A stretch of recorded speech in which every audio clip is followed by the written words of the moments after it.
So guys, seriously, this is the third attempt at making this video. I tried twice the other day, almost 30 minutes in length for both videos, technical difficulties. So it was a waste of time. It's almost as if it's not my destiny or fate to make these videos, to share it with you. But I'm going to try to cheat my destiny and fate and try a third attempt. And if that doesn't work, I'm going to try again and again and again, because you guys need this knowledge. Seriously, I will not stop. Everything seems to be working this time, so third time lucky, hopefully. And if this is the first video you've ever seen of me, this is a Non-Duality for Beginners playlist. I've made 5 videos already. This is video 6. In those 5 videos, 4 of them I spent a lot of time talking about self-inquiry, realizing your true self. I spent another video, I think it was video 2, talking about the structure of advaita Vedanta. That this is a path from ignorance to knowledge. They say your problem is ignorance. You have ignorant knowledge and feelings about the world. We need to replace this with enlightening knowledge and feelings. That's all it is, a path from ignorance to knowledge. I also spent the last 2 videos explaining reflected consciousness. This is a big one. The feeling you exist, this feeling of consciousness belonging to this body, they say it's not your true self. It's your reflected self. Your true self knows the feeling of existence belonging to this body. Reflected consciousness, very important to understand. Also, we spent the last video talking about ego. Non-duality is all-inclusive. You don't have to kill this ego, destroy this ego.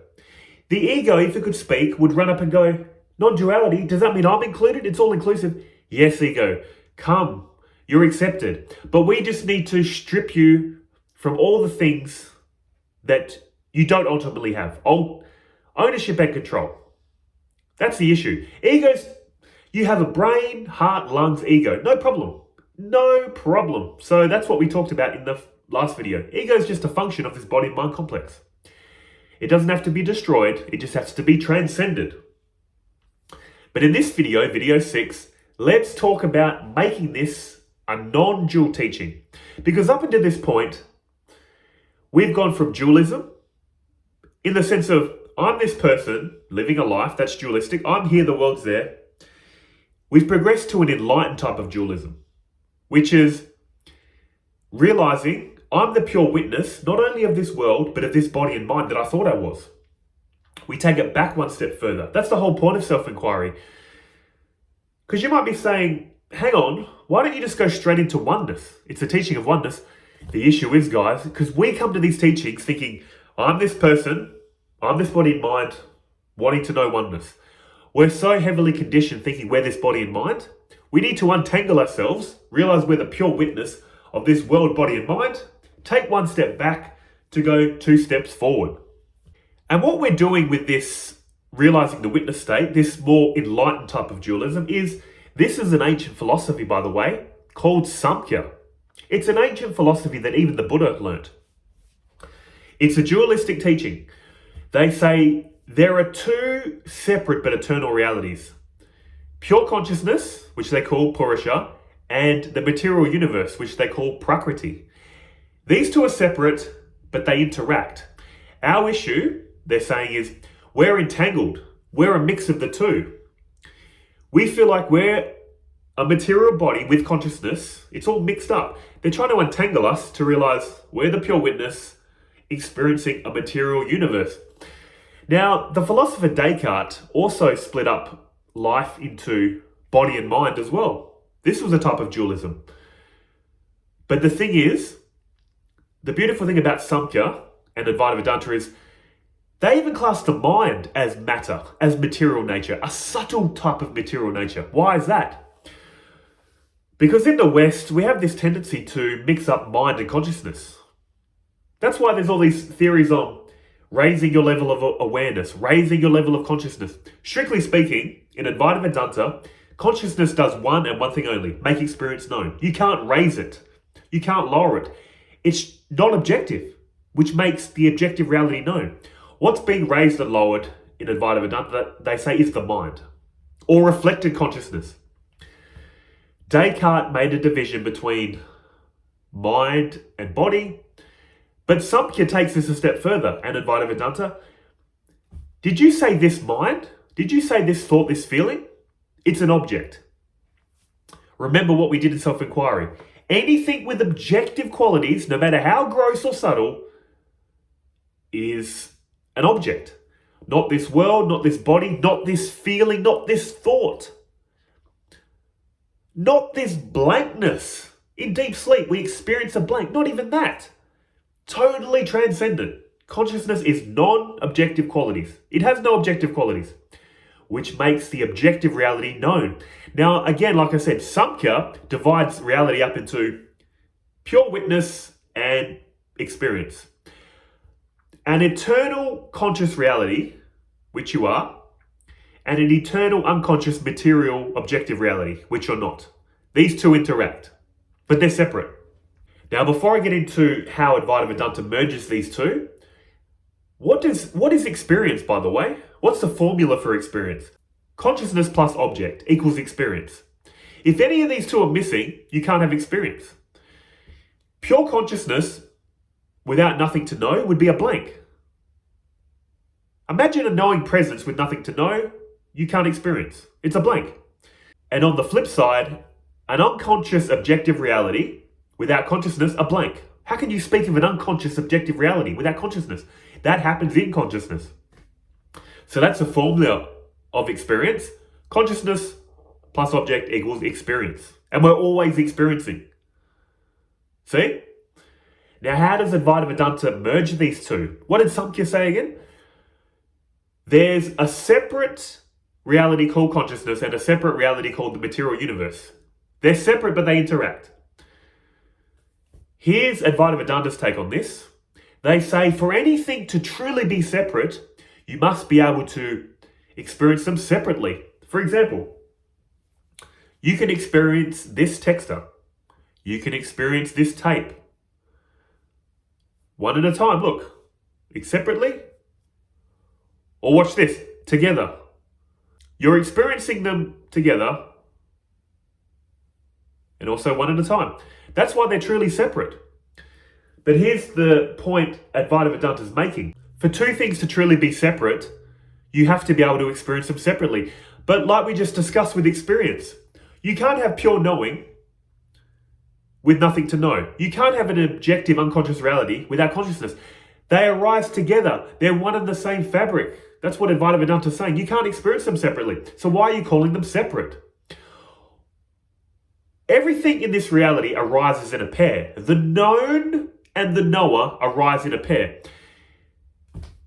I make daily videos, guys, if you've been with me for any length of time, and I feel like I've done this for years now, to be honest, with all these videos. But 6 months ago, I made a video on how the known depends on the knower and the knower depends on consciousness. Here's a screenshot from that video 6 months ago. It feels like years. But in this screenshot you're seeing, what I'm basically saying here is I'm collapsing everything into consciousness. The known depends on a knower and the knower depends on consciousness. How would this work? Sound needs a hearer of sound. And the hearer of sound needs consciousness. You know that old Zen tale? If a tree falls in the woods and there's no one to hear it, did it really make a sound? I'd say no. Because if there was no hearer of sound, what sound can you speak of? And if you class yourself as I'm a hearer, but there was no sound to ever hear, how can you call yourself a hearer? What does that even mean to be a hearer if sound doesn't exist? That's why the known requires a knower. Sound requires a hearer. It depends on the hearer. But what does this knower depend on? Consciousness. Also notice you can hear many different things and other instruments of knowledge. That's what a knower is, by the way. A knower is someone or something that deploys instruments of knowledge to make the known knowable. We have 6 instruments of knowledge. We can see, hear, taste, touch, smell, think. They're our instruments of knowledge we deploy to know this objective reality.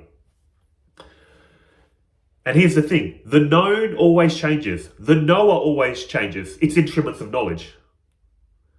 But what's the one underlying thing that cannot be changed? And if you strip it away, it all goes with it. Consciousness. Pull the rug, consciousness, it all goes with it.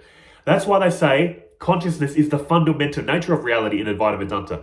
That's why they say it's one and the same fabric. Strip away consciousness, the known and the knower goes with it. It's all attached to it. See what I'm saying? And that's why they say reality is non-dual and consciousness is fundamental. Search for your true self, search for your fundamental nature, that pure knowing, pure being, that can't be known with an instrument of knowledge, but is more than known. It is you. It's self-revealing, self-luminous. It's the fundamental nature of you and all reality. It underpins all this reality. Without that, what can you speak of? That's why it's one and the same fabric. And here's where, if we get into science, the materialist paradigm, now not all scientists think this these days, but a lot of them still do, which is the materialist paradigm, which is, what are they saying? Yeah, you're right, they're saying. It's all one, because everything arises from matter, which doesn't make sense. They're saying objective, unconscious matter gave rise to non-objective consciousness. How? They haven't explained how. They haven't figured out how. They're saying, just believe us, we'll tell you in the future. That's what they're basically saying, because literally think about it. Unconscious objective atoms or subatomic particles somehow clumped together gives rise to non-objective consciousness. See how magical it sounds? It is a belief, because how does that happen? Advaita Vedanta is saying, this is why it's a belief. How is that happening? But also they're saying, use common sense. What is the most fundamental nature of your experience? Consciousness. They're saying a material universe emerges from consciousness, not the other way around. And you might be saying, that sounds like a belief. But here's a big clue, guys. What does your one undivided mind do every night when it goes to sleep? When you initially fall asleep, your one undivided mind blanks out into a blank. Then what happens? It splits itself up into a subject in an objective reality. Your one undivided conscious mind appears as a subject and object. Here's what's kind of creepy to me. It's just creepy to me. You as this person aren't in the dream. You're blanked out. Your one undivided mind, there's no one there. It's the dream is knowing itself. There's no one there knowing it. Your mind, your consciousness is self-reflective. It appears as its own subject and object. It's kind of creepy because once you realize there's no one there, it is, I don't know, for me it's eerie. Your mind just does this thing where it thinks I'm a person living a life. Creepy, I don't know why. I guess because it truly dawns on you that there's no one there. Your mind is just doing its thing. But in any case, guys, they say reality is fractal in nature. What happens on a small scale? Our mind is like a mini Brahman. It needs to know something. So when you fall asleep, it goes, okay, I'll make my own life. I'll make my own reality if I can't experience this bigger reality. So reality is fractal in nature, they're saying. What happens on a big scale happens on a smaller scale. They're saying this life is like a bigger dream. And it makes sense. If your mind can generate a world, you don't literally, when you fall asleep, have people, rocks, cars, and trees enter your head. It wouldn't fit. Some people have rocks in their head, to be honest. But hey, that's kind of cruel, isn't it? But I'm just joking. Come on, guys. It's a bit of fun. But anyway, your mind appears as a world, never actually becoming it.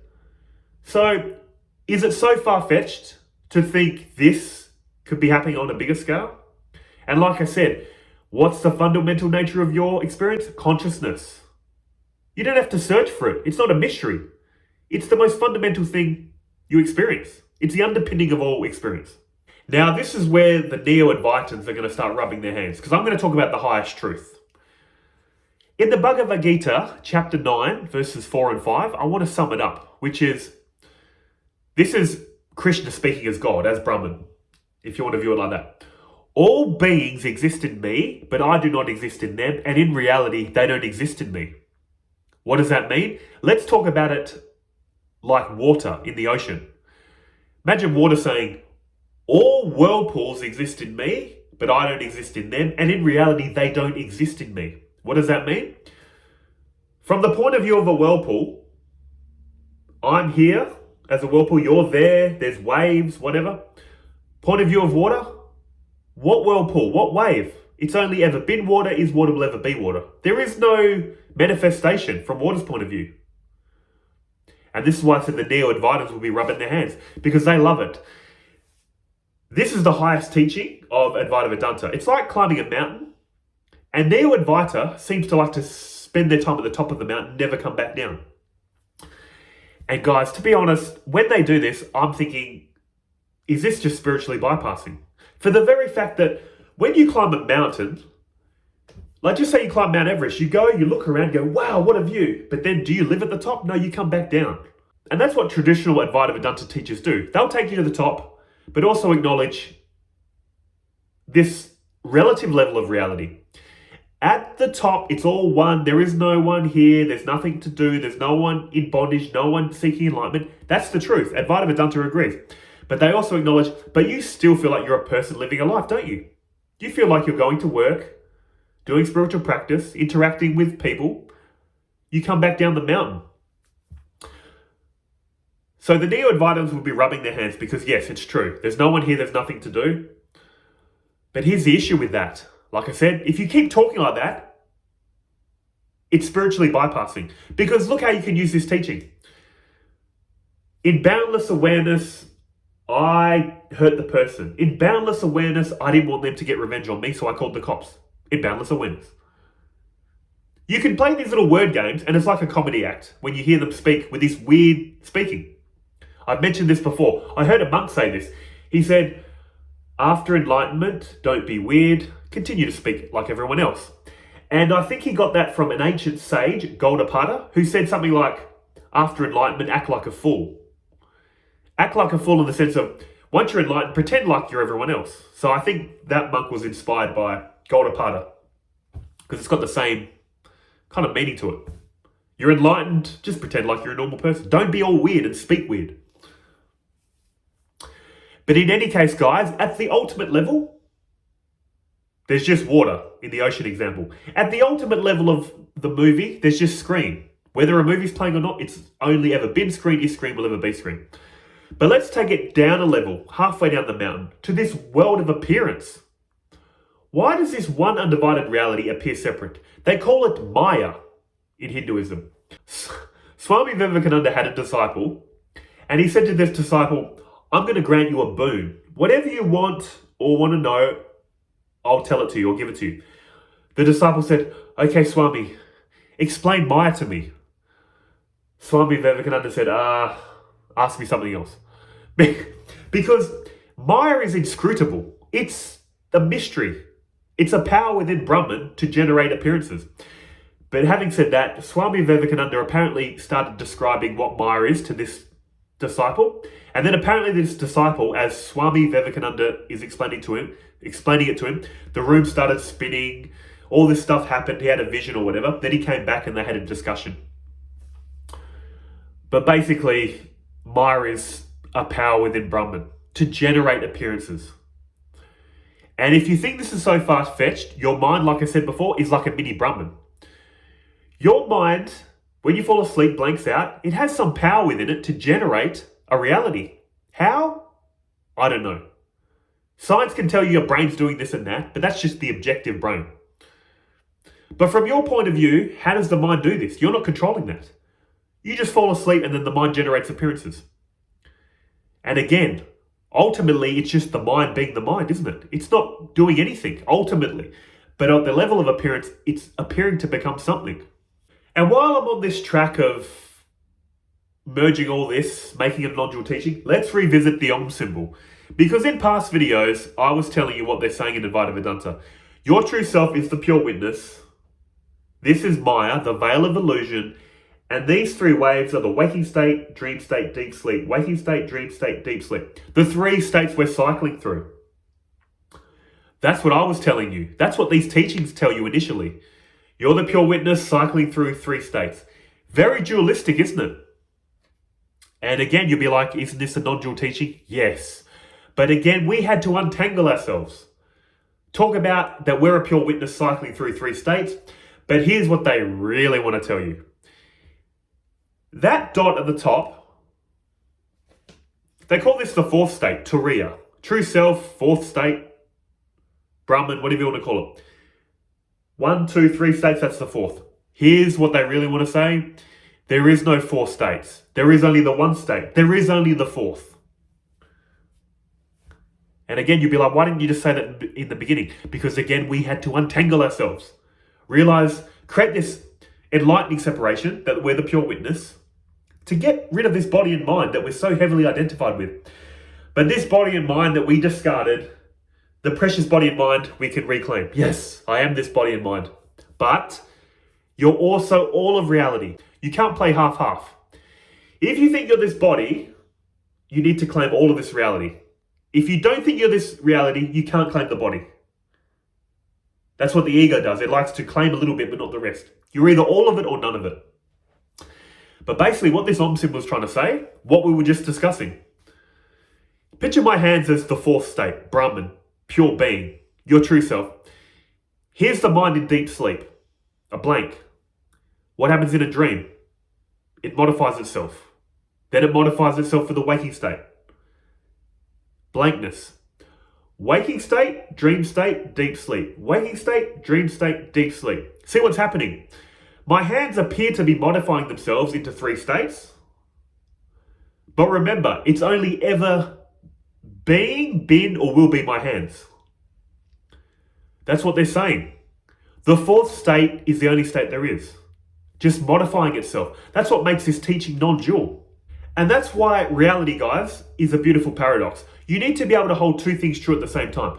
Ultimately, your true self is never coming and going. It is the essence of all these appearances. But at the same time, you need to hold the understanding, yes, but I still feel like I'm a person living a life in this appearance. That's why you need paradoxical thinking. There is just the one appearing separate, but as this egoic self appearing separate, I need to serve this appearance, devote to a higher power.